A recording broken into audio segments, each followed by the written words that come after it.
1 or 2 inches, although the surface appears to be very fine-grained as you get close to it. It's almost like a powder. El 20 de julio de 1969, tras 91 horas de vuelo, el comandante Neil Armstrong baja por una escalerilla y pone su pie izquierdo en la superficie lunar. 6 segundos después proclama una de las frases más célebres de la historia: este es un pequeño paso para el hombre y un gigantesco salto para la humanidad. Poco después, el comandante Edwin Aldrin desciende lentamente, coge unas rocas lunares y se aproxima a su compañero para decirle lo siguiente: aquí estamos los dos, en el lugar más remoto que nadie haya visitado, mientras nos observan el mayor número de personas que jamás haya contemplado algo. Ahora, 33 años después, 30 millones de norteamericanos aseguran que todo fue un fraude.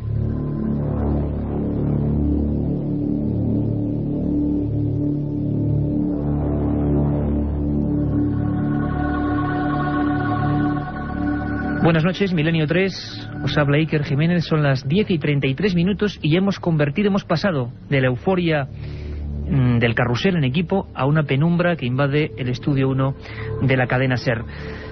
Nos acompaña Santiago Camacho, autor de un libro que es Las mayores conspiraciones de la historia, Santiago. Las 20 grandes conspiraciones de la historia, efectivamente, que saldrá en enero en la esfera de los libros. Efectivamente. Un libro, una obra enciclopédica casi, donde se pone en tela de juicio, por ejemplo, que Aldrin y Armstrong estuvieron en la Luna. A mí esto particularmente me sonroja un poco. ¿Quién se puede creer que haya dudas? Pero las hay. Tan es así que la NASA ha encargado un trabajo, un informe, a James Oberg, al ingeniero James Oberg, para que de una vez por todas los profesores universitarios de instituto, de colegios, puedan responder a los cientos de dudas que los alumnos les plantean, muchas de ellas sacadas de internet, donde fotos extrañas, sombras que se perciben claramente, donde vientos que ondean banderas donde no puede haber viento, y donde un sinfín de cosas plantean incógnitas que nadie puede responder, y por eso la NASA ahora mismo realiza ese trabajo. Esto ha vuelto a poner en tela de juicio que los americanos pusieron el pie allí, y nos ha demostrado además que en otras potencias como fue la URSS hubo todo tipo de tropelías y enigmas en esa misteriosa carrera espacial. Vamos a conectar directamente con Washington para que Javier del Pino nos cuente cómo está a día de hoy ese pulsar del pueblo americano respecto a la misteriosa historia también del Apolo 11. Cuando el astronauta Neil Armstrong decía bajo de la nave es un pequeño paso para el hombre pero inmenso para la humanidad, aquello, dicen algunos, pudo estar pasando no en el espacio sino en algún hangar secreto en algún desierto de Estados Unidos, en un montaje diseñado para convencer al resto del mundo y a los enemigos en la Guerra Fría de la superioridad tecnológica del gobierno americano. Ahora la NASA parece que se harta de escuchar esa teoría del montaje y quiere desmontarla. Ha invertido $15.000 en un manual para que los profesores de los colegios sepan qué decir a los alumnos escépticos. Resuelve todas las dudas. Por ejemplo, se dice que no se ven estrellas en las grabaciones y en las fotos, pero según la NASA, la profundidad de campo de las cámaras impedía que las estrellas salieran. Se dice que la bandera se mueve cuando todo el mundo sabe que en la Luna no hay viento. La NASA explica que se mueve porque en la Luna tampoco hay gravedad, de manera que cualquier movimiento es infinito. Al clavarla en el suelo, la bandera empezó a ondear y ahora mismo seguirá moviéndose porque nada puede pararla. Y la NASA añade una prueba más para demostrar su realidad. Russia, China, East Germany and other Cold War enemies of the United States closely monitored the lunar. Rusia, China, Alemania del Este y otros enemigos de Estados Unidos durante la Guerra Fría seguían de cerca nuestras misiones a la Luna. Era muy fácil determinar si las señales de radio llegaban o no desde la Luna porque se podía comprobar en las conversaciones con la base que el retraso de la señal era proporcional a la distancia con la Luna.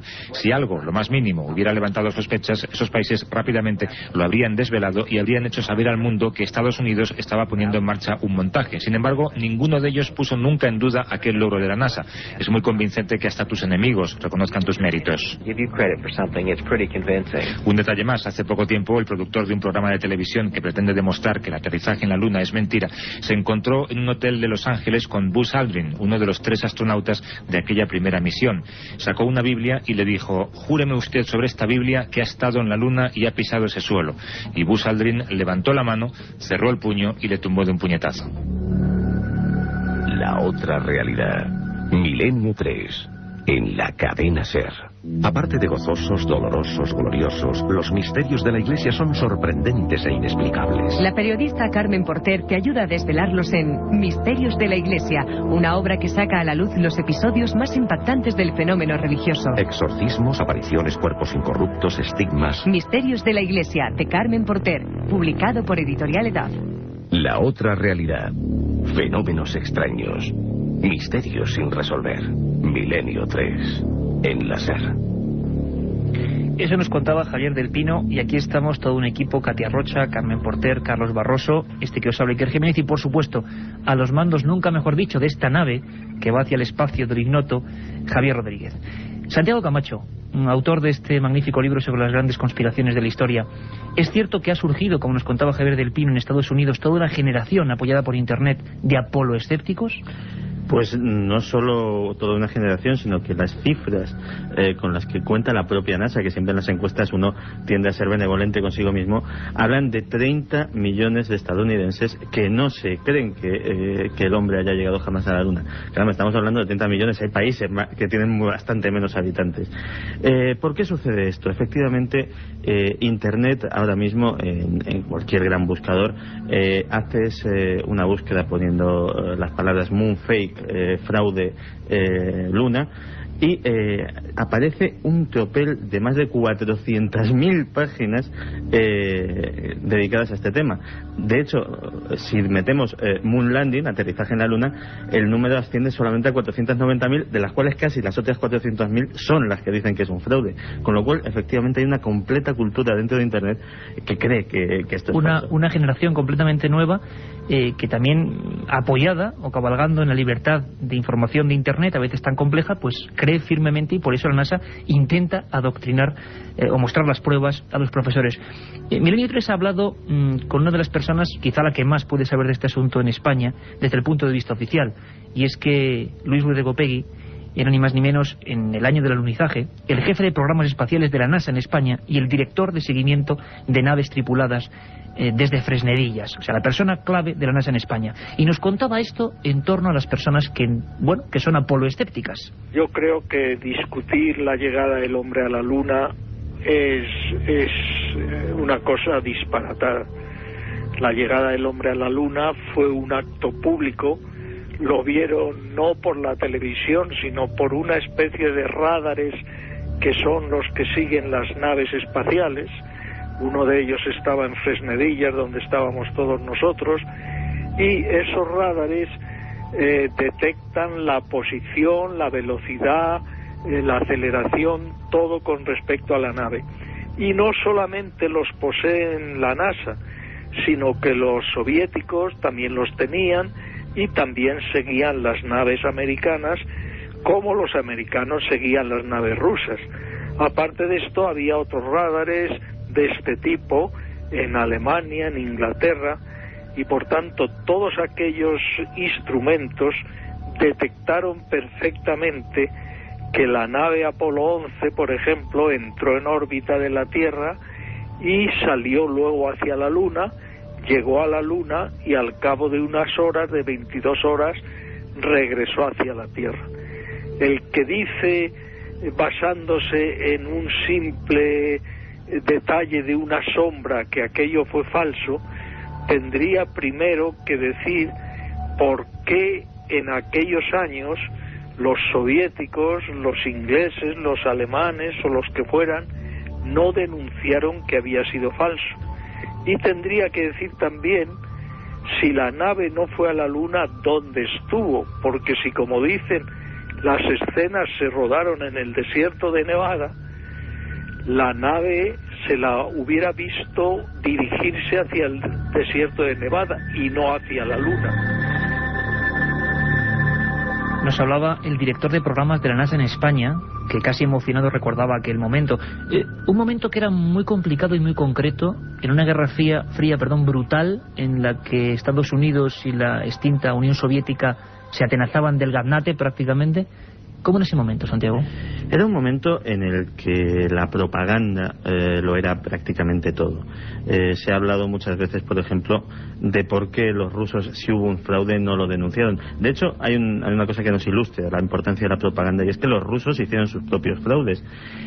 Antes de que Yuri Gagarin fuera puesto en órbita, y esto ya no es una especulación, esto es algo admitido oficialmente por la Academia de Ciencias Rusas, hubo 3 astronautas anteriores que fallecieron en sendos intentos. Y de los que nunca se habló. Y de los que nunca se habló, lógicamente, porque la Unión Soviética tenía que dar al público la imagen de que su primer intento había sido su primer intento bueno.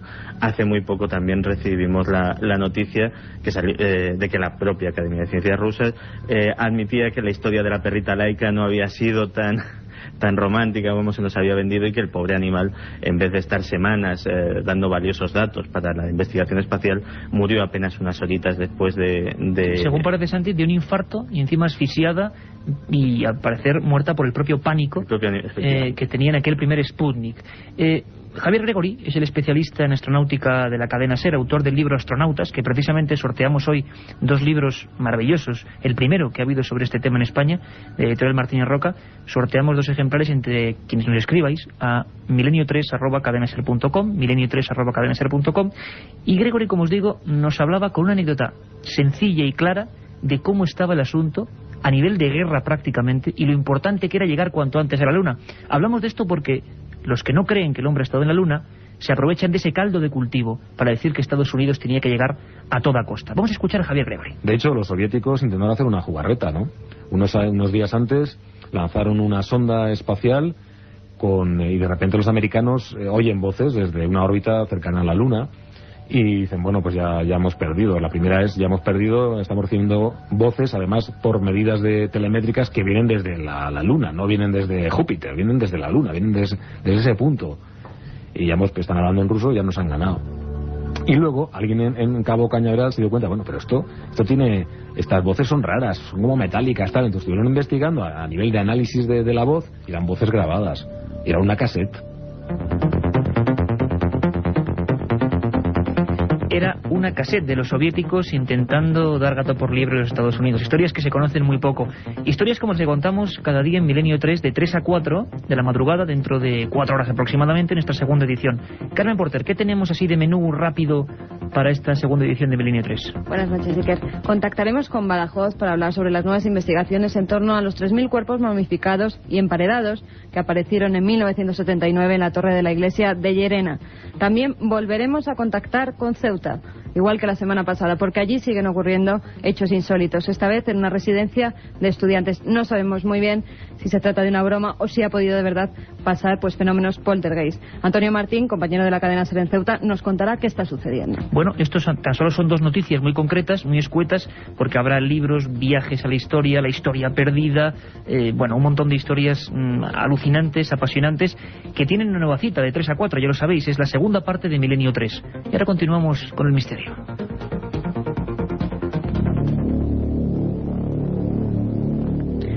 Hablamos de personas que niegan que el hombre haya puesto el pie en la Luna, y hablamos de un clima, de un caldo de cultivo realmente espectacular, una lucha interna entre soviéticos y americanos. El señor Gopegui, con el que hemos hablado antes, o que antes ha declarado en Milenio 3, decía firmemente que Kennedy, y lo voy a escuchar ahora, dio todo tipo de ventajas, millones a mansalva, con solo un objetivo concreto: por favor, llegar antes a la Luna que la potencia soviética. Y muchos ahora piensan que como no se pudo lograr, se hizo otro tipo de trucaje. Vamos a escuchar al señor Gopegui. Los soviéticos se habían puesto al frente de la carrera espacial porque tenían lanzadores mucho más potentes y lanzaron a Gagarin cuando los americanos no podían hacerlo. Hicieron una serie de maniobras y de cosas que demostraron que su tecnología estaba muy avanzada.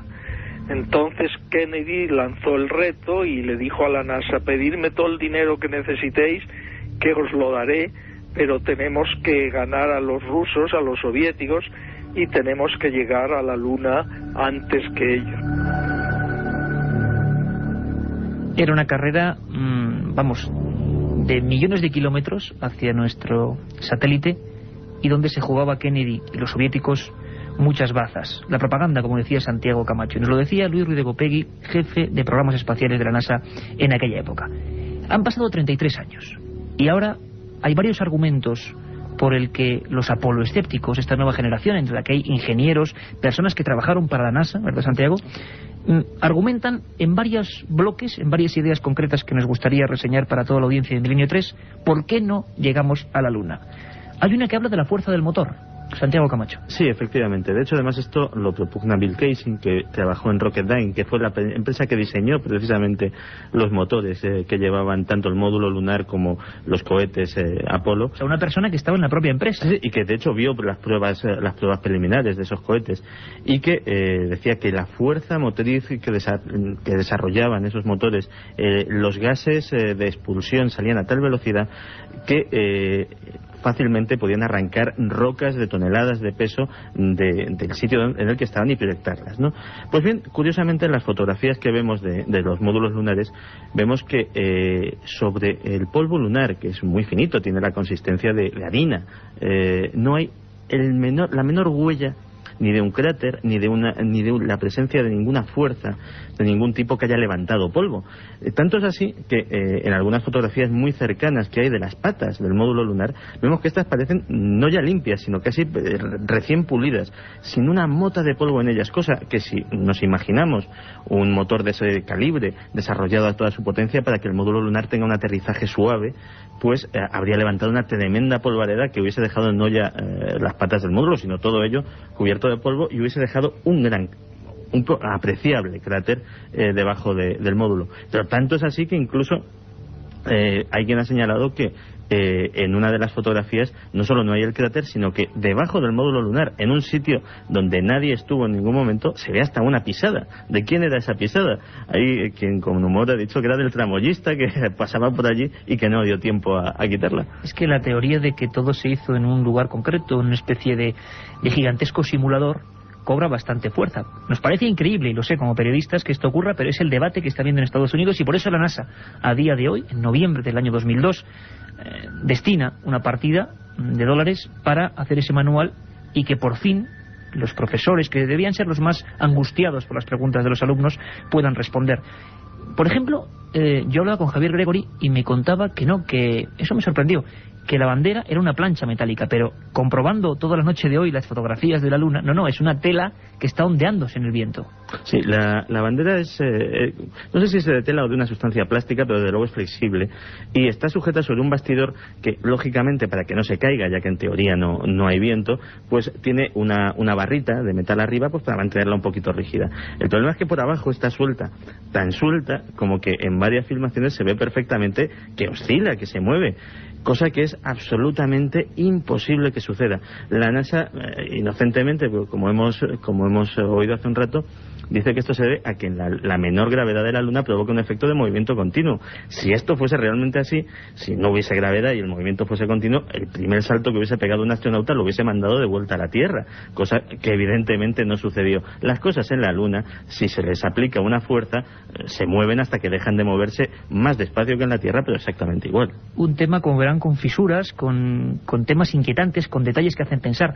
Uno de ellos, por ejemplo, lo argumentaba David Percy, que era fotógrafo de la Royal Photographic Society, que decía que había un montón de anomalías infinitas para al menos considerar que no se sabía con certeza si realmente era el mar de la tranquilidad de la superficie de la Luna el lugar donde estaban realizadas. Y aún llega más allá María Blininski, directora de un instituto astronómico, en la que, para la cual no cabe la menor duda de que las estrellas en esas fotografías célebres con Aldrin, que además Aldrin es al que se le ve casi siempre porque Armstrong debe llevar la cámara, debían verse una constelación absolutamente fastuosa, increíble, y lo que le extraña es que no aparece ni una sola estrella. Y sobre todo muchos apoloescépticos argumentan, siempre según su teoría, que cómo es posible que esos dos astronautas absolutamente privilegiados no recogiesen la imagen de un firmamento desde la Luna, una imagen única del espacio. No hay ni una sola fotografía, si no es cierto, Santiago. con alguna estrella que reluzca por allí. En absoluto. Y de hecho, eso máxime teniendo en cuenta que esta gente llevaba en su poder una cámara Hasselblad de una extraordinaria calidad, de tanta calidad que 30 años después sigue en el mercado, y te puedo asegurar que no es en absoluto barata. Carísima como la Leica. Es la cámara más de mayor calidad, sobre todo para fotografía en estudio, y que simplemente aumentando el tiempo de exposición, lógicamente son puntitos de luz, pero cualquier fotógrafo sabe que a más tiempo de exposición, por pequeña que tengas la sensibilidad de la película, puedes captar cualquier cosa si lo dejas en un trípode quietecito para que no y se ve todo negro. Y se ve todo negro.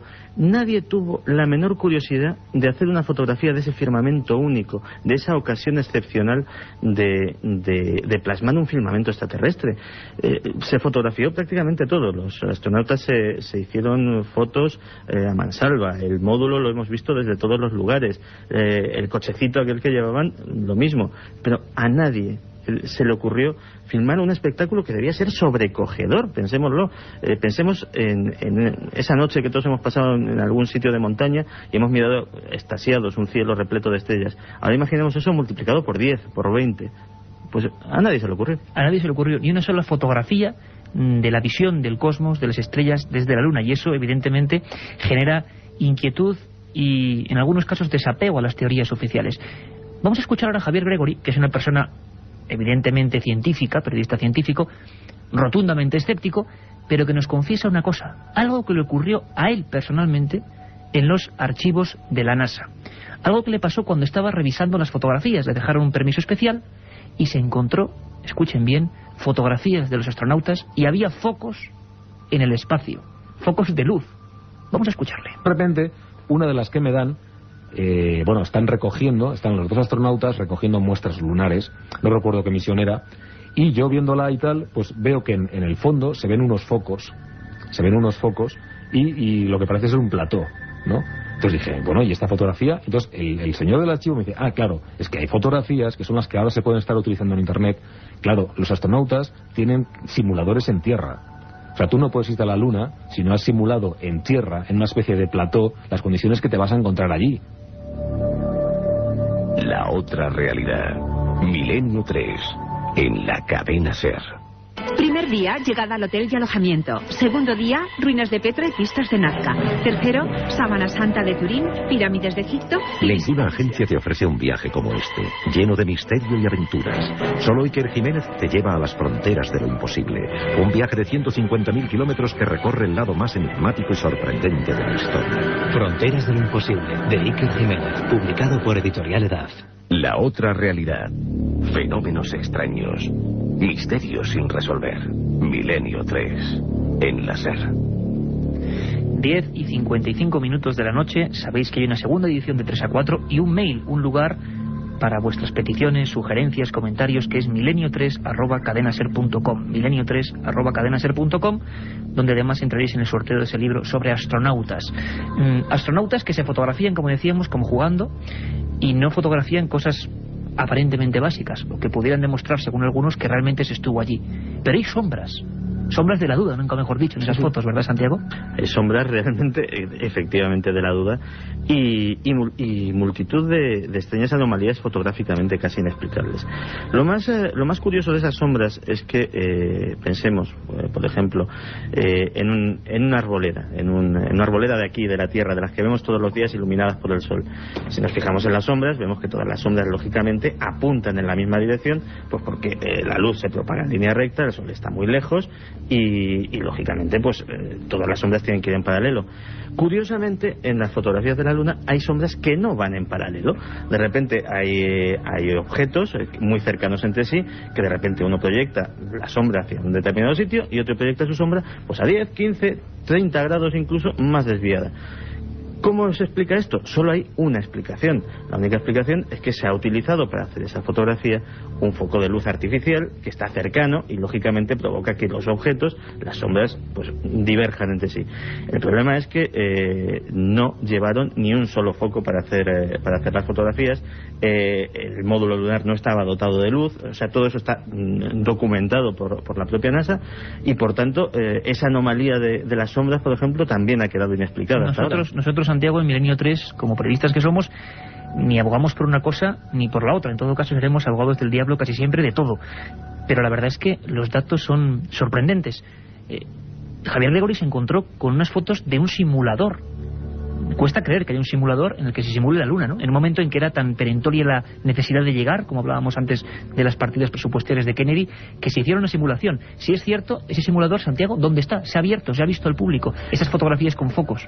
Que se sepa, no, pero curiosamente uno de los grandes investigadores de este tema, que es Winifred Severin, que es el que recibió el tortazo de Aldrin hace unos meses, en su último documental, ha descubierto en los propios archivos de la NASA una película descatalogada que precisamente muestra cómo se monta ese set, cómo se colocan los focos, cómo la gente por allí pues está trabajando, colocando las piedritas, echando polvo, y realmente ese set existe. Lo que pasa es que nadie hasta ahora había conocido de su existencia, y realmente lo que nos indica es que existía la posibilidad perfectamente de generar un decorado creíble, un decorado minucioso que reprodujese a la perfección un alunizaje en nuestro satélite.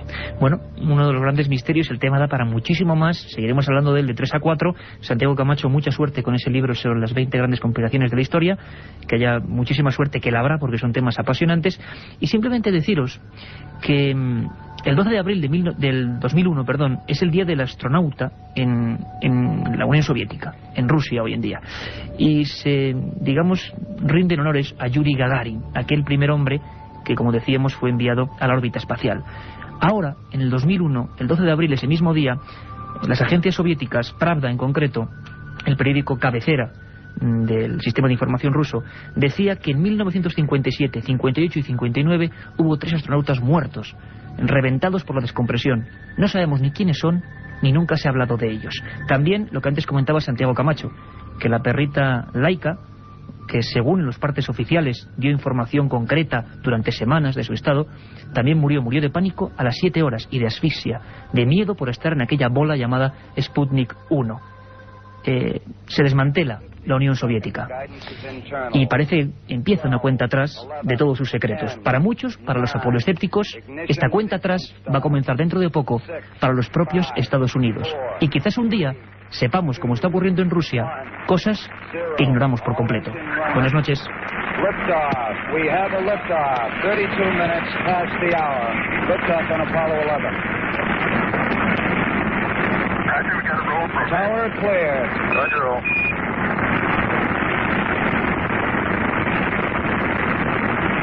Complete and mission program. La otra realidad. Milenio 3. En la cadena SER. Buenas noches, amigos. 3 y 6 minutos de la madrugada y ya estamos aquí en el estudio 1 de la cadena SER, el estudio central, envueltos de la característica oscuridad que acompaña siempre este programa.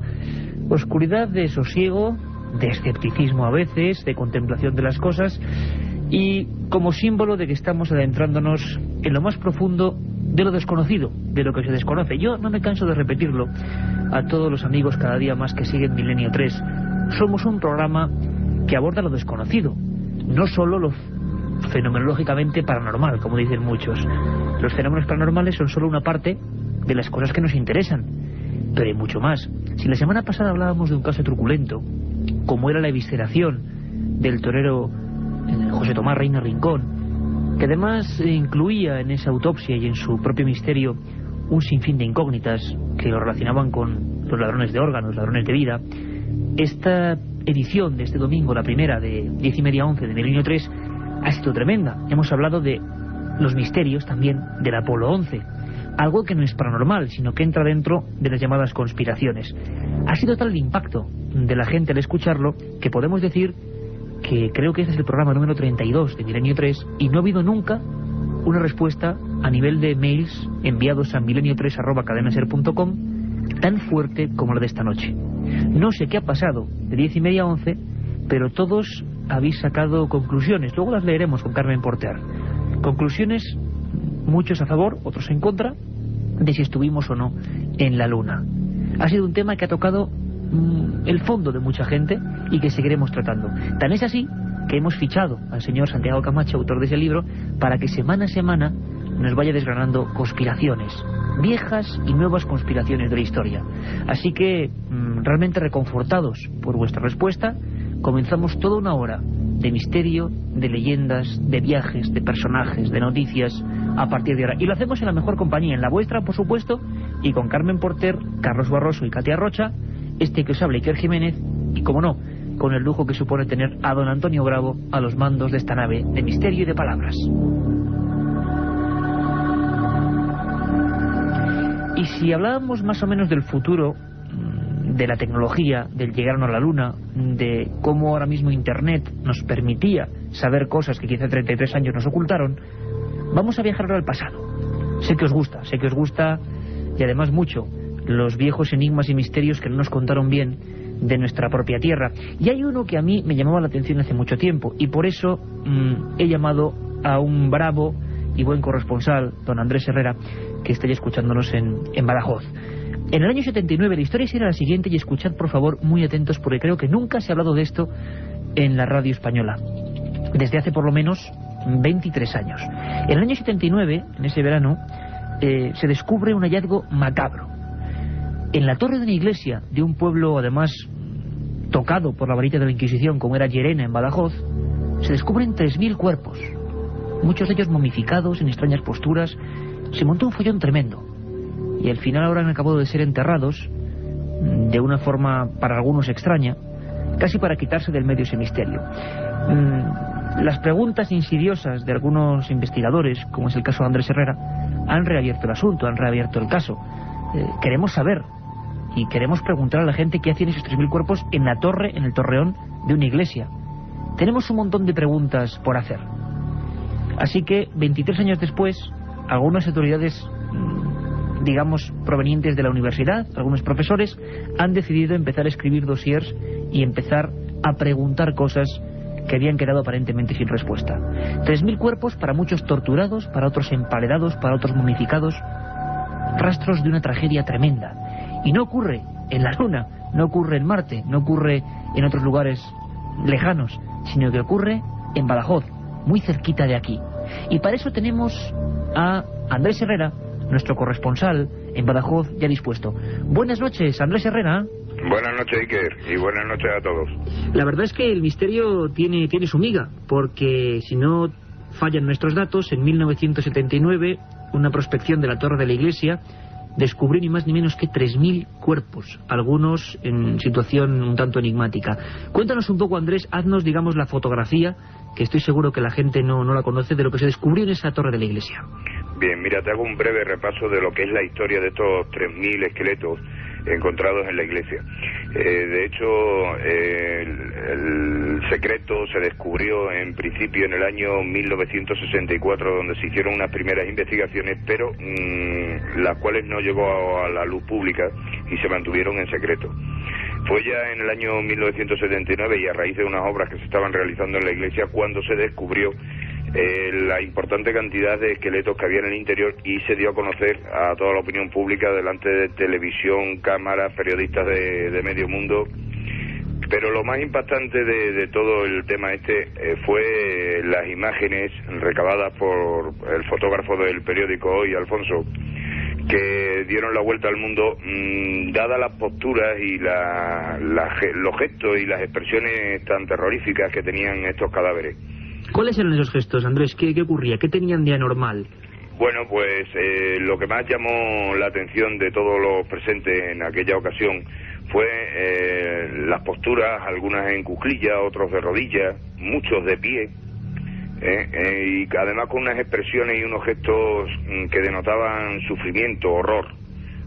Si bien luego se ha intentado diluir el impacto de estas imágenes como algo poco anormal, bien es cierto que también se levantaron voces diciendo que era muy necesaria una investigación al respecto de dónde era la procedencia de tanto cuerpo y de tanto fallecido dentro de la iglesia. ¿Y de dónde podía proceder, Andrés Herrera, nuestro corresponsal en Badajoz, tal cantidad de cuerpos en una torre de una iglesia, que nos parece algo cuando menos insólito? Pues mira, según la opinión de Luis Garrán Villa, que es el cronista oficial de Llerena, parece ser que era normal, según él, que hubiera tantos enterramientos y que estos estuvieran dentro de la iglesia, porque era costumbre de la época, hasta bien entrado el siglo XVIII, el enterrar a la gente dentro de su parroquia.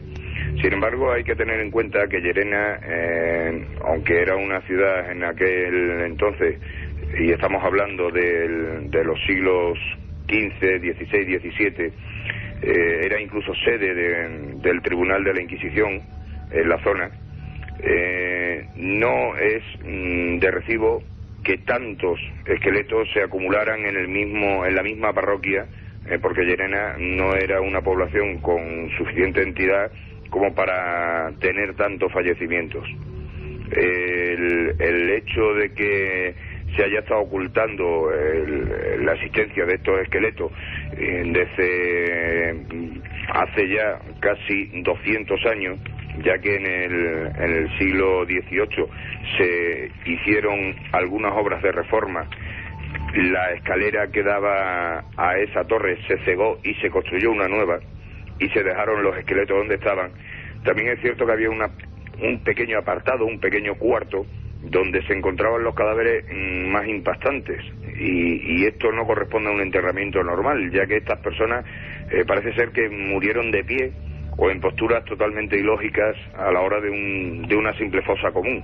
Es tremendo, Andrés. Incluso ha habido voces que se han levantado desde el punto de vista de lo académico y los historiadores que aseguran que pudo haber muertes violentas e incluso emparedamientos, algo que era bastante típico, desgraciadamente, en España en aquella época.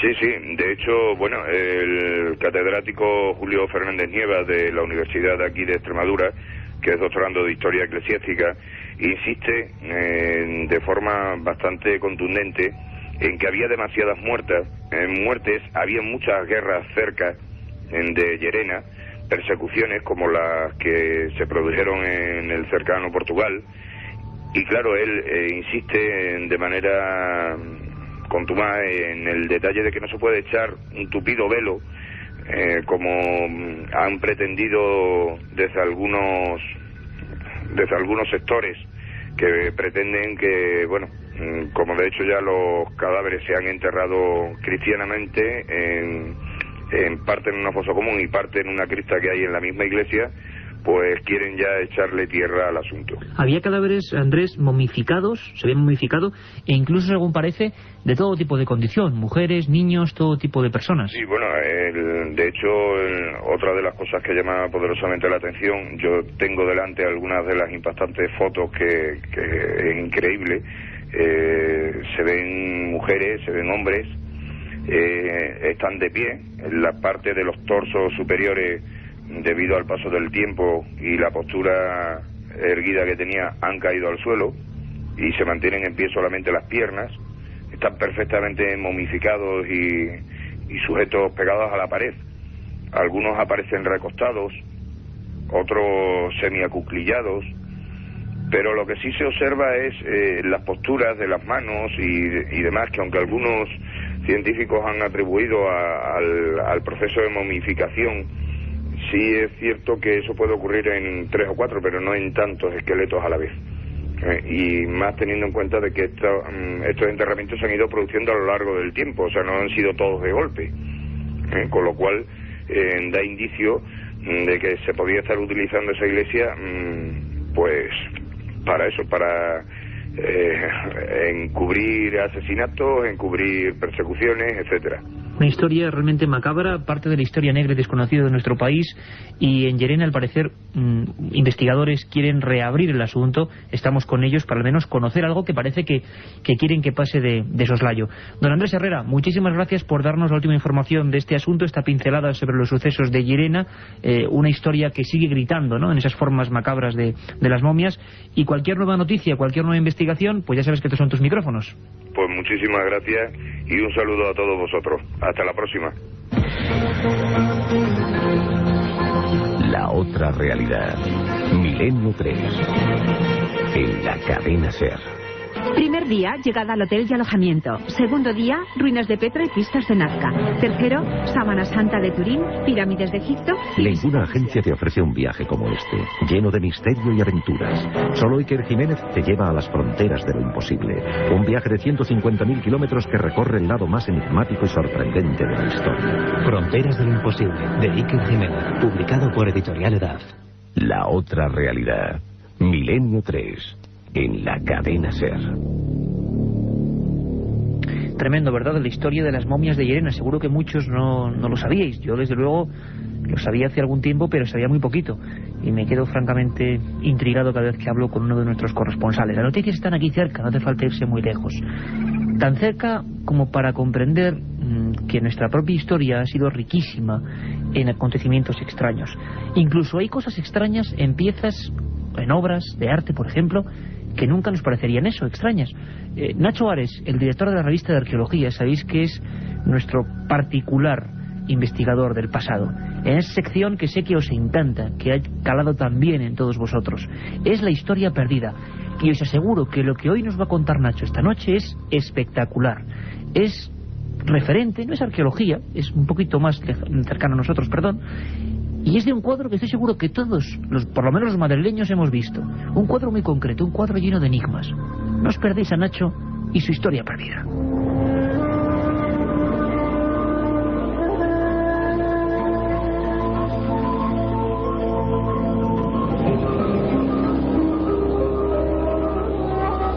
Las Meninas, o la familia de Felipe IV, es sin duda la obra cumbre de Velázquez y quizás de la pintura española.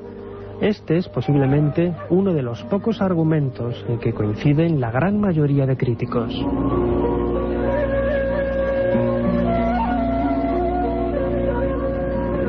No son muchos los que se acuerdan de que hasta hace pocos años el cuadro de las Meninas se exhibía en el madrileño Museo del Prado con un espejo delante. De esta manera, el espectador tenía que dar la espalda al enorme lienzo para no tardar de verse casi de una forma mágica dentro de la propia escena.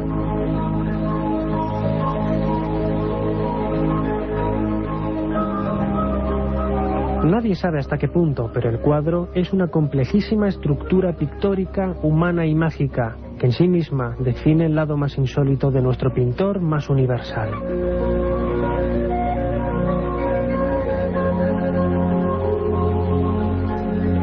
Hoy sabemos hasta el lugar exacto en donde fue pintado, un salón de la esquina sureste de la planta baja del antiguo Alcázar de los Austrias de Madrid. Pero ¿qué se esconde realmente detrás de la familia de Felipe IV?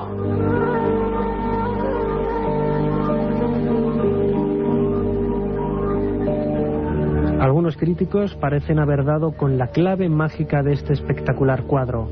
Si unimos el corazón de las figuras de la escena principal, reconstruimos la constelación de Corona Borealis. En efecto, la estrella más brillante de Corona Borealis, la misma que ocupa el lugar de la infanta, se llama curiosamente como ella, Margarita.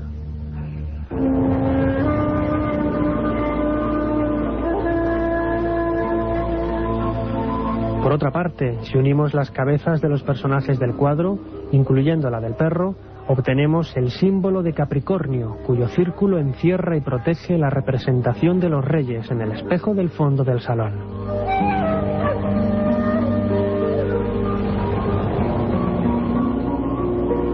Todo parece encajar perfectamente. A la muerte de Velázquez aparecieron en su habitación, entre otros libros, obras de Euclides, Leonardo da Vinci, el astrónomo Jerónimo de Chávez, 14 tomos sobre astronomía y cosmografía y 9 sobre astrología.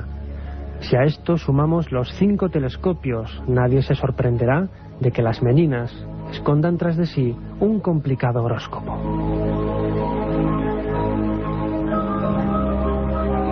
La otra realidad. Milenio 3. En la cadena SER.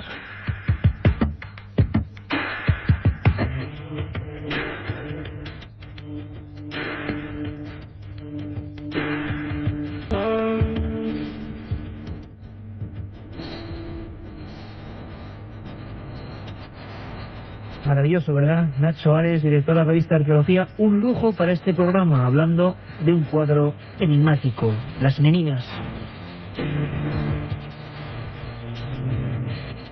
3:22 hay un correo electrónico. Seguís a tiempo para entrar en ese sorteo. Hemos recibido cientos de mensajes justo al acabar el programa. Impresionante, de verdad, vuestra respuesta para el libro Astronautas de Javier Gregory, nuestro compañero de la cadena SER, con todos esos enigmas sobre la Luna. Seguís a tiempo si enviáis un mensaje a milenio3@cadenaser.com. Y hoy estamos ya hemos pasado el umbral del 25 de noviembre. Y tal día como hoy, pasaron muchas cosas, Carmen Porter. Buenas madrugadas, Iker. Pues sí, tal día como hoy, en 1491, se recogen los acuerdos entre Boabdil y los reyes católicos para la rendición de Granada en Santa Fe. En 1724 se reúnen por primera vez las Cortes Generales del Reino Español en Madrid. 1927, 76 gobiernos y 65 sociedades firman un contrato mundial de radiodifusión. Ya en 1959 se pone en marcha en España la primera fábrica de uranio radicada en Andújar. Y este dato, en el año 59, no es baladí. ¿Qué grandes misterios hay en la historia oculta del secreto nuclear español? Esta fue la primera pieza, la fábrica de uranio de Andújar. Seguimos en el año 1963. Los restos mortales de John Fitzgerald Kennedy son enterrados en el cementerio de Arlington, en Washington, Distrito Federal. En 1986, la UNESCO declara Patrimonio de la Humanidad las ciudades de Toledo y Cáceres, el conjunto monumental mudéjar de Teruel y el Parque Natural de Garajonay. En 1991, los astronautas del transbordador Atlantis logran colocar en órbita un satélite artificial capaz de detectar explosiones nucleares y el lanzamiento de misiles.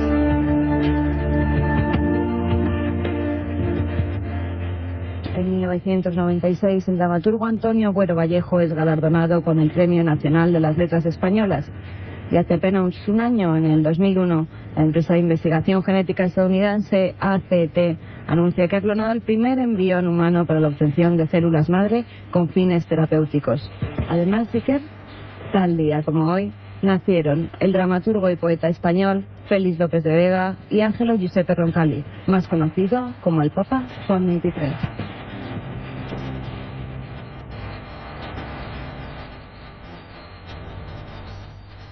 Todas esas cosas, como decimos, pequeños archivos en el gran disco duro del tiempo y el espacio. Cosas increíbles, algunas más buenas que otras, algunas dignas del recuerdo. Por eso lo hacemos siempre, porque tenemos que acordarnos de la gente que sobre todo ha hecho cosas positivas y a veces también de lo negativo, para no repetirlo, ¿verdad? Una de las secciones que más nos está gustando, también hay que decirlo, es una que pone los pelos de punta. Las leyendas urbanas, mitos que creemos verdaderos, pero que son falsos, que nunca se han producido, o al menos que no se tiene claro cuándo empezaron, y que sin embargo en los 5 continentes se repiten. Y siempre te viene alguien y te dice, a un amigo de un amigo. Bueno, escuchar atentamente a Katia Rocha, que nos trae hoy una de las leyendas urbanas más terribles, para escuchar, por ejemplo, en la cama o de viaje, en solitario por las carreteras, que todos hemos escuchado alguna vez. Prestad atención. La otra realidad. Milenio 3, en la cadena SER.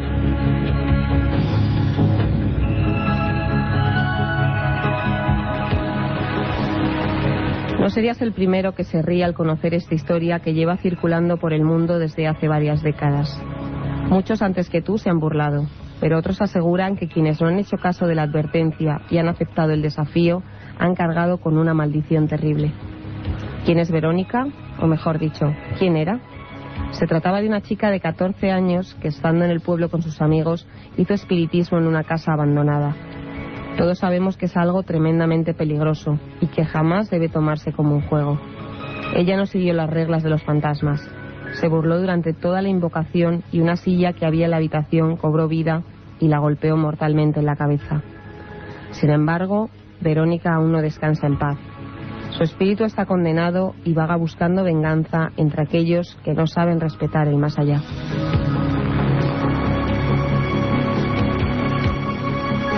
Ana era una chica de la edad de Verónica, que conoció la leyenda en su instituto. Sus amigos la picaron diciéndole que no se atrevía a decir Verónica 9 veces ante el espejo. A ella le daba miedo, pero venció su terror porque le avergonzaba quedar mal ante todo el mundo. Una compañera fue a los servicios de esa planta del instituto para comprobar, entre risas, si cumplía la prueba. Lo hizo, no pasó nada, y el grupo lo olvidó enseguida. menos Ana. Para ella la auténtica pesadilla comenzó esa misma noche. Estaba en la cama, cuando un sonido la despertó. No se trataba de un estrépito, sino de una especie de susurro indescifrable que oía cerca de la nuca, mientras sentía como si alguien respirara en su cuello. Aterrada se levantó y encendió la luz. Allí solo estaba ella. A pesar de eso no pudo dormir en toda la noche. Al día siguiente no se atrevió a contárselo a nadie. Estaba muerta de miedo y de sueño, y en medio de la clase tuvo que salir al servicio para mojarse la cara y despejarse. Pero cuando entró en el baño hacía mucho frío. Como estaban en invierno no le dio importancia, y una capa de vaho cubría el espejo. Ana lo limpió con la mano para comprobar horrorizada que tras ella había una chica que no había visto jamás, con una expresión de espanto y sangre en la cabeza. Fue solo un instante. Cuando se volvió a mirar ya no había nadie. Rió nerviosamente pensando que todo era fruto de su imaginación, de los nervios y del cansancio. Sin embargo, cuando se volvió hacia el espejo vio algo que la dejó helada. Al borrarse el vaho, una frase había permanecido escrita: «Soy Verónica. No debiste invitarme a volver».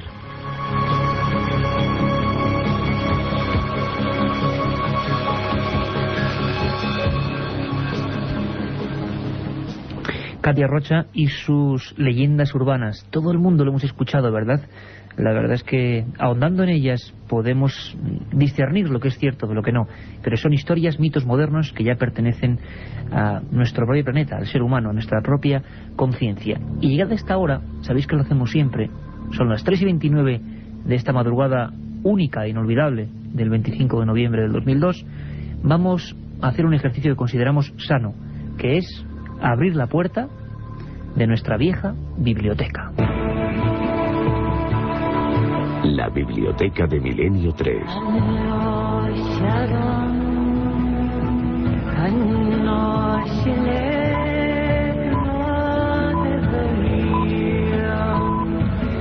Y hoy tenemos unos libros muy especiales para recomendaros a todos, porque en realidad serían dos libros antiguos. Uno de ellos en realidad es un viejo y queridísimo trabajo que se pone de nuevo galas pues para ir a las mejores fiestas, las galas de la novedad. La editorial Edad, que saca en formato de bolsillo uno de los más grandes clásicos de la historia del misterio, Carmen. Pues sí, se trata de Vida después de la vida de Raymond Moody. La editorial es Edad, es una edición de bolsillo y pone como subtítulo también Enter, es una subeditorial de la editorial Edad. En este libro, Raymond Moody... ¿Por qué le llamas Raydon? Pues no lo sé, tengo la manía de llamarle Raydon, pero es Raymond Moody, sí, porque es que Raydon Kells es otro autor que se dedicó en un tiempo a estas cosas, para no confundirlo. El amigo Raymond es inconfundible, ¿verdad, Carmen? Tantos años en la polémica y todo por este libro. Pues sí, además Raymond Moody fue profesor de filosofía y estudió medicina. Se centra en este libro en la recopilación de testimonios de personas que experimentaron la muerte clínica y que al ser reanimadas relevaban detalles pues muy apasionantes. Sobre todo es que eran muy parecidos unos a otros. Podían ser mujeres, hombres, o sea, que niños. La gente describía exactamente lo mismo en diferentes países y lugares. Y de diferentes razas, de diferentes creencias, y todos describían cosas muy parecidas que el autor ha ido recopilando en este libro, En vida después de la vida. Recogiendo una frase del autor, como siempre hago, Iker, en este caso, Moody nos dice: unos dicen que la muerte es la aniquilación de la conciencia, otros que es el paso del alma o mente a otra dimensión de la realidad. En el libro no deseo rechazar ninguna de las respuestas, solo pretendo informar de los resultados de una investigación personal. Y así lo hace, y muy bien, Iker. También he querido recoger un relato de una de las personas que sufrió esa experiencia, que pasó por el túnel, como muchas de ellas pues ofrecen sus testimonios, a este doctor, a este médico que se encargó pues eso de recopilar todas estas experiencias.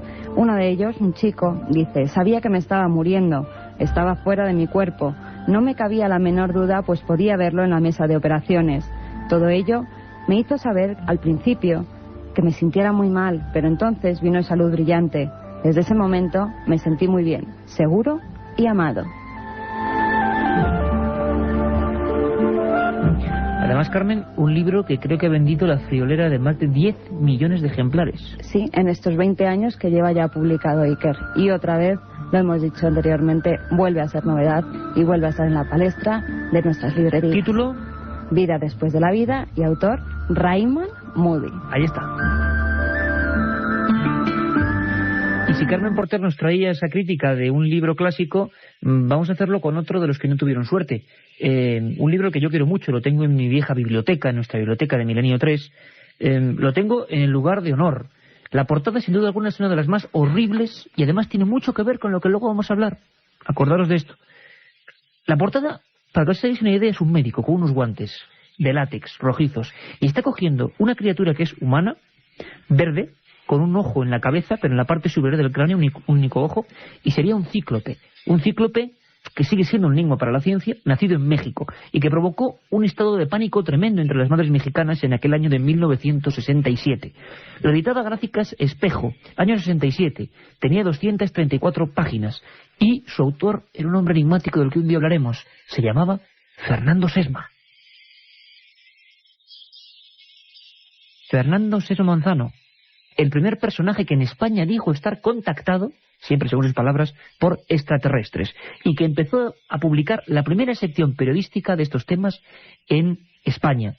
Ese libro se llamaba Humo, otro planeta habitado. Un pequeño libro que, al revés del de Raymond Moody, no tuvo suerte. Pasó sin pena ni gloria, y allí estaba el alma, el corazón de un buscador, de un hombre que acabó desengañado con todo y con todos. Un hombre que fue víctima de bromas terribles, quizá la de este planeta Humo, una historia ocurrida en España de la que un día hablaremos. Lo digo siempre, si por alguna vieja librería os encontráis esta portada terrible, que echa para atrás, sinceramente, no lo dudéis, allí está, digamos, la herencia, las primeras palabras, los primeros escritos de la primera persona que en España habló de estos temas, Fernando Sesma Manzano.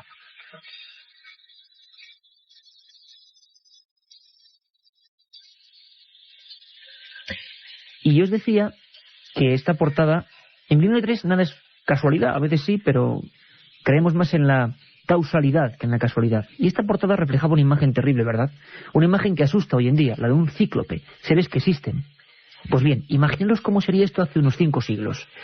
¿Cómo se enfrentarían los médicos a estos fenómenos tristes que ocurren? No había explicación para ellos, eran los llamados monstruos humanos.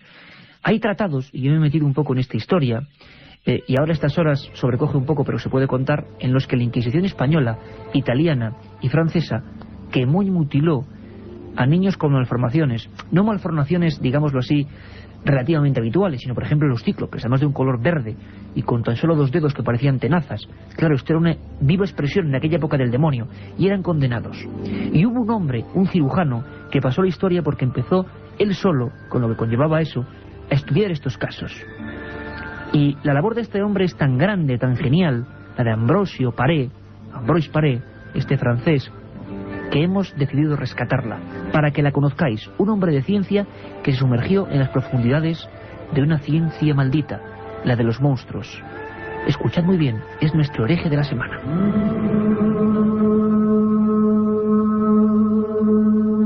Galería de condenados. Chieri, Turín, 17 de enero de 1578, 8 de la noche.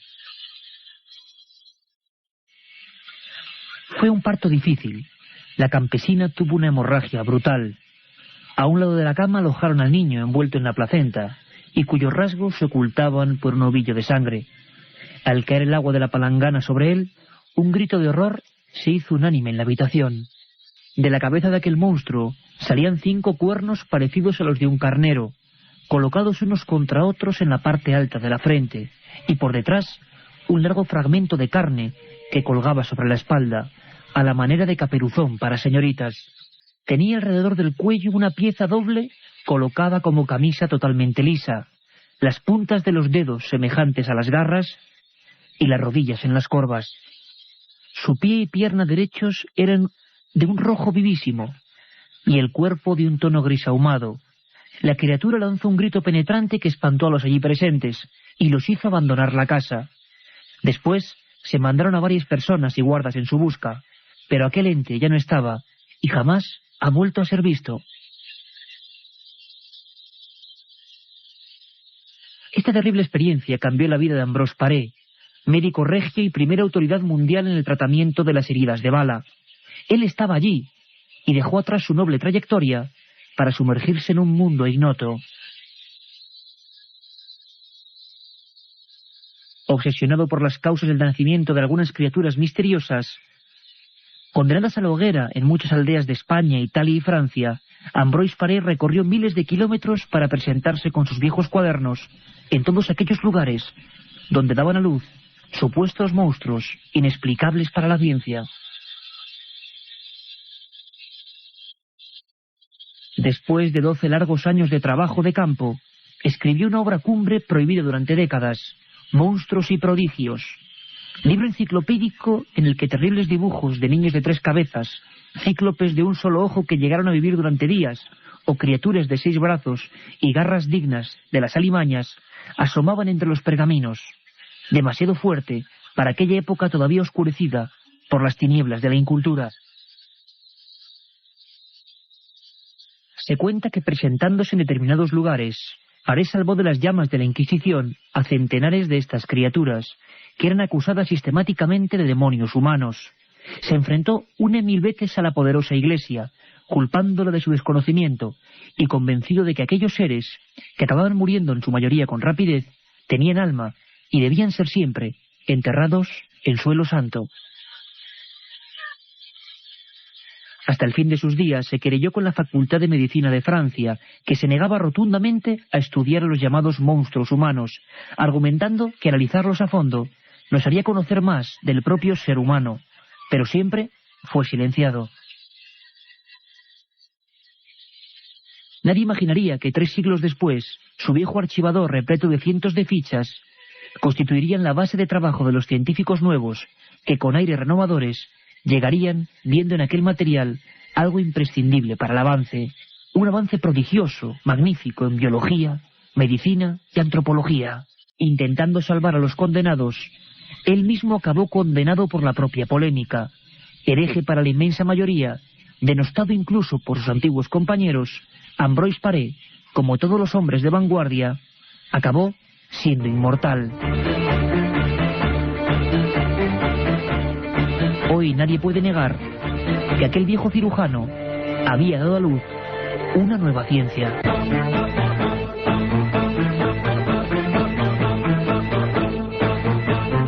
La otra realidad. Milenio 3 en la cadena SER.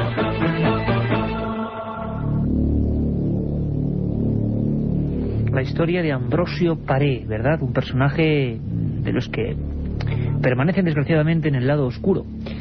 Una persona de la que no se habla y que hizo un gran avance, una gran labor para toda la ciencia, para saber más de la genética, de la teratología. Un mundo extraño que todavía hoy sobrecoge de los monstruos humanos, sobre todo cuando se accede a aquellos grabados y aquellas imágenes terribles de unos seres que eran humanos y que sin embargo eran condenados a las llamas purificadoras, entre comillas, de la Iglesia. Milenio3 @cadenaser.com, Milenio3 con número @cadenaser.com. Estáis todavía a tiempo de ese sorteo del libro Astronautas, del tema que hemos tratado en la primera edición, y deciros que estamos muy a gusto aquí en el Estudio 1 a las 3:41 de la madrugada ofreciéndoos este menú. Hemos viajado por la historia, hemos ido a ver las Meninas, hemos visto qué pasó un día como hoy, hemos hablado de las momias de Llerena, de los libros. Verdad que es un menú que yo creo que es interesante, es lo que os ofrecemos. Queremos que os vengáis con nosotros cada noche, primero de 10:30 a 11 en la primera edición de Milenio 3 y después en este pausado encuentro con nosotros aquí en la penumbra del Estudio 1. Faltaba una guinda quizás, y lo hemos descubierto con la acogida que ha tenido el tema de la Luna. Digamos que estos temas, lo repito, somos un programa de lo desconocido y esto es amplísimo, entroncan con la conspiración. Movimientos de gobiernos que no conocemos. Hoy mismo a las 10:30 hablábamos de esos vuelos soviéticos con astronautas antes que Gagarin, lo ha descubierto el diario Pravda, ni más ni menos, que murieron reventados en el espacio y que no sabemos quiénes son. Oficialmente Gagarin es el primero, pero es que 3 años antes hubo 3 experimentos de los que nunca sabemos nada. Bien, pues hemos fichado al señor Santiago Camacho. Lo hemos fichado para que cada semana nos cuente una conspiración. Santiago nos va a hablar desde su pequeño estudio, en la oscuridad casi de detective, con su pequeño vaso de whisky, con una oscuridad y un mundo completamente encerrado en sí mismo. Santiago está de vuelta de todo, tiene información de casi todo y nos va a soltar en píldoras cosas que nos van a sorprender. Cosas de los servicios secretos, cosas de las grandes conspiraciones, cosas que fueron mentira y que nos vendieron como verdad. otro enfoque nuevo en este menú, en este magazine del misterio, de lo desconocido, de lo que no se cuenta habitualmente. Yo os presento, por vez primera, si Nacho Ares es nuestro encargado de viajar por la historia, Santi Camacho es el encargado quizá de viajar por la tramoya de las cosas, por el otro lado, por lo que no se ve. Os dejamos con una historia, la primera de ellas fantástica. Tiene que ver con servicios secretos. Ahora estamos en una semana del 40 aniversario de James Bond, ¿verdad? Pues escuchar muy atentamente, porque no tiene desperdicio. Santiago Camacho.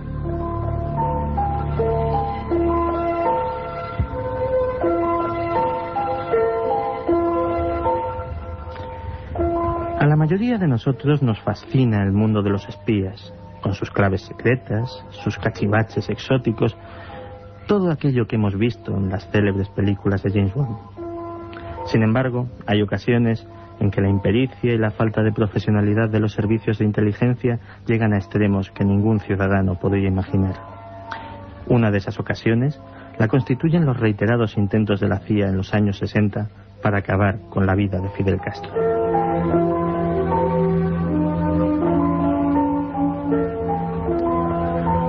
La imagen de Fidel con un habano entre los labios recorría el mundo en la década de los 60, convirtiéndose en un icono. Las mentes más preclaras de la CIA decidieron emplear esos cigarros como arma para acabar con el líder cubano.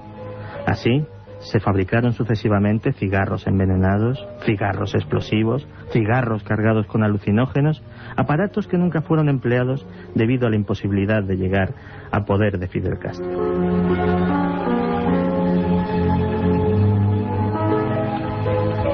La afición al submarinismo de Castro también fue aprovechada por los técnicos de la CIA. Se intentó contaminar el respirador de su traje de buceo con bacilos de la tuberculosis e incluso se especuló con la posibilidad de acabar con su vida mediante una bomba camuflada en uno de sus lugares favoritos de inmersión. La bomba tendría la forma de una ostra gigante.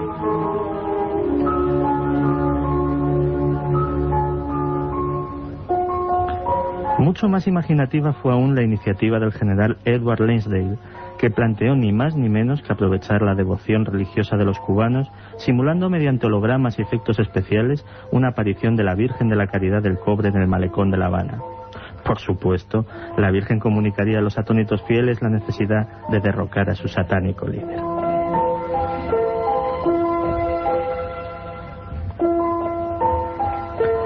La mafia, que había tenido que afrontar pérdidas multimillonarias por el cierre de los casinos de La Habana, también había jurado matar a Castro.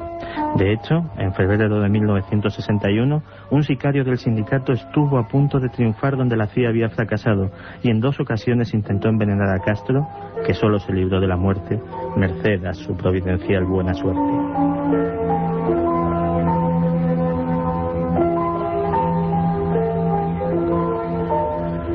Pero quizá la vez en que Castro estuvo más cerca de la muerte fue cuando llegó a llevar durante 2 días seguidos en el bolsillo de su guerrera un pañuelo envenenado que jamás llegó a usar.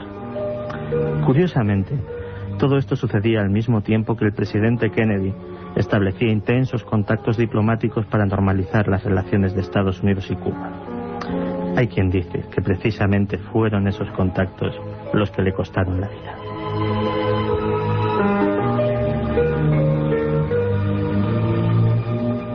La otra realidad. Milenio 3. En la cadena SER. Aparte de gozosos, dolorosos, gloriosos, los misterios de la Iglesia son sorprendentes e inexplicables. La periodista Carmen Porter te ayuda a desvelarlos en Misterios de la Iglesia, una obra que saca a la luz los episodios más impactantes del fenómeno religioso. Exorcismos, apariciones, cuerpos incorruptos, estigmas. Misterios de la Iglesia, de Carmen Porter, publicado por Editorial Edad. La otra realidad. Milenio 3. En la cadena SER. 3:47 y es un momento para las noticias, para la información de lo que ha dado en sí esta semana, que ha sido como todas cargadita de noticias, digámoslo así, que no se cuentan en los medios habituales, algunas sí, y que son realmente intrigantes. Y las seleccionamos, lo hace Carmen Porter, para comentarlas a estas horas, ya prácticamente enfilando la zona final de Milenio 3. Según tengo entendido, Carmen, ni más ni menos que autopsias públicas, por vez primera y después de muchísimos años, ¿no? Pues sí, que comenzamos con una noticia que ha causado una gran polémica, la de una autopsia que se ha celebrado ante 500 personas. El catedrático alemán Günther von Hagens decidió realizar la autopsia al cadáver de un hombre en una galería de la capital británica, a pesar de las advertencias de Scotland Yard, que le advirtió que el ejercicio de esta práctica podía ser ilegal. Hagens, que ha estado preparando este acto durante meses, ha afirmado que lo hace porque hay que educar al público y devolverle la curiosidad por su cuerpo. También aseguró que desde el siglo XVI hasta el XIX en muchas partes de Europa se realizaban este tipo de eventos a los que se les llamaba teatros anatómicos. Además, este peculiar catedrático ha organizado una exposición denominada Mundos Corporales, en la que se muestra cadáveres humanos a los que elimina los fluidos corporales y los sustituye por un tipo de plástico que los solidifica. Vaya, con las autopsias. La verdad es que tenemos hoy un programa ligeramente macabro en ese aspecto. La ciencia a veces es tan cruda para mostrarnos lo que no conocemos. Hablábamos la semana pasada con los corresponsales, con los policías, con los testigos de unos sucesos extraños en Ceuta que parece que se han vuelto a repetir, Carmen.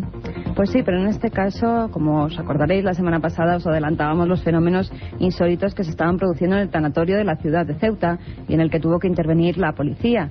Pues bien, Iker, parece que también en una residencia de estudiantes se están produciendo hechos insólitos, con movimientos de objeto e incluso la aparición de una señora de larga melena en medio de algunos de los pasillos de la residencia. Pero parece ser que esto, bueno, hay que tomarlo un poquito entre pinzas, tenerlo un poco en cuarentena, nunca mejor dicho, hablando de astronautas en la primera hora, porque hay, vamos a llamarlo así, somos escépticos, rumores de que realmente puede ser un fenómeno social contagiado de lo que ha ocurrido en el tanatorio. La intervención de la policía ha hecho que otros muchos lugares de la ciudad de Ceuta pues parece que estén, digamos, tocados o denunciados, o que la gente al menos tenga más propensión para ver fenómenos que realmente no existen. De todas formas, tenemos las palabras de Antonio Martín, nuestro corresponsal allí. Esta es la última hora. Los fantasmas parecen inundar en las últimas semanas a Ceuta. Si primero las apariciones misteriosas se produjeron en el tanatorio, ahora, según publica un diario ceutí, nuevos ultracuerpos se pasean por las instalaciones de la Residencia de la Juventud, lugar donde habitan numerosos estudiantes. Según este rotativo, algunos jóvenes han denunciado la aparición de una imagen de una mujer rubia que aparece en los pasillos de esta residencia y de varios objetos voladores como tazas y platos. También un estudiante ha denunciado que cuando estaba tranquilo viendo la tele, un frasco de colonia se estrelló contra la pared. La policía local no ha abierto investigación alguna sobre este hecho, por lo que, al contrario de lo que ocurriera en el tanatorio municipal, no se ha buscado una causa lógica a estos extraños movimientos. 3:50 de la madrugada, continuáis en Milenio 3, la cadena SER, y en un programa que está tocado en diferentes puntos en esta ocasión, porque así lo dice la actualidad, la historia y el pasado, por la teratología, por los monstruos humanos, vamos a llamarlo así. Uno de los más célebres, que alcanzó incluso la categoría de leyenda y del que se hicieron varios libros, se llamaba Joseph Merrick. Si os digo Joseph Merrick, probablemente me diréis, bueno, ¿y este tío quién es?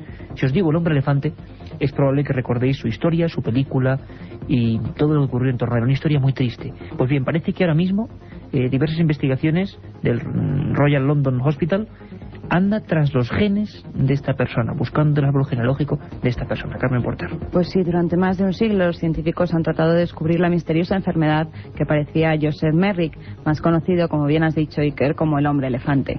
Un hombre cuya cabeza estaba tan desfigurada que el contorno de su cráneo era mayor al de su cintura y que le llevó a ser una atracción de feria hasta que fue rescatado por un cirujano del Royal London Hospital. Ahora un equipo de investigadores neozelandeses cree que puede lograr dar con el origen de esa enfermedad gracias al ADN de Pat Selby, una descendiente de Merrick. Hasta el momento se creía que las deformidades que sufría se debían al síndrome de Proteus, que produce un gigantismo parcial a quienes lo padecen. Una historia apasionante. La ciencia, quizá gracias a ese hereje del que antes hemos hablado, Ambroise Paré, se interesa por estos temas, no lleva a gente como Merrick a la hoguera e investiga el porqué de las cosas. Y nos vamos a despedir, Carmen Portet, con una noticia de última hora de un corresponsal activísimo nuestro que cubre la zona de Italia, porque se ha descubierto una necrópolis griega en Catania. Exactamente, Iker, nos vamos hasta Italia, concretamente hasta Catania, como bien has dicho, donde han sido descubiertos los restos de una necrópolis griega que data del siglo VI a.C. Nuestro corresponsal en la cadena SER en Italia, Joan Solés, nos da los últimos detalles.